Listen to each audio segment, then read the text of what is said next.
আজ ধানতেরাস, আর এই ধানতেরাসের দিনেই না আমাদের অনেক দিনের একটা ইচ্ছা পূর্ণ হলো।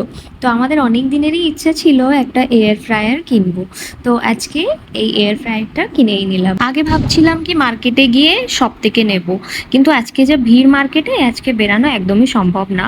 তো সেই জন্যই ব্লিঙ্কিটে যখন দেখলাম, তো ব্লিঙ্কিট থেকেই অর্ডার করিয়ে নিলাম। আর এটা খুব না রিজনেবল প্রাইসে আমরা পেয়ে গেছি। এটা আমাদের পড়েছে 3100 সামথিং, মানে এরকমই পড়েছে। খুব মানে রিজনেবল প্রাইসে আর খুব ভালো। আর সব থেকে ভালো হচ্ছে এটা 5 লিটারের। আর আজকে ধানতেরাস, তো সেই জন্যই এই এয়ার ফ্রায়ারের সঙ্গে এই কাজু কাতলি মিষ্টিটাও দিয়েছে। আর চিনি মিষ্টি নিয়ে কিন্তু বসেই আছে। ও সবাইকে মিষ্টি খাইয়ে দিচ্ছিল। আগে ওর বাবাকে খাইয়েছে, তারপরে ওর দাদানকে খাইয়েছে, তারপরে আমি ওকে বললাম যে ঠাম্মিকে একটু খাইয়ে দাও।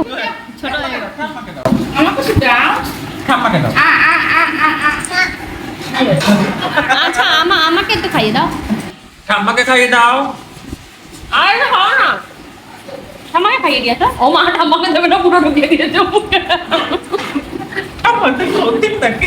যখন এয়ার ফ্রায়ার কেনার প্ল্যানিং চলছিল, তখন আমার হাজব্যান্ড আমাকে জিজ্ঞেস করে কি এয়ার ফ্রায়ারটার জন্য কোনো কি জায়গাটা ভেবেছো। তা আমি বললাম কি হ্যাঁ, মাইক্রো ওভেনের পাশে যে জায়গাটা আছে ওই জায়গাটায় রাখবো। আর বেশ সুন্দর মানিয়েছে জায়গাটায়। তোমরা বলো তোমাদের ভিডিওটা কেমন লেগেছে।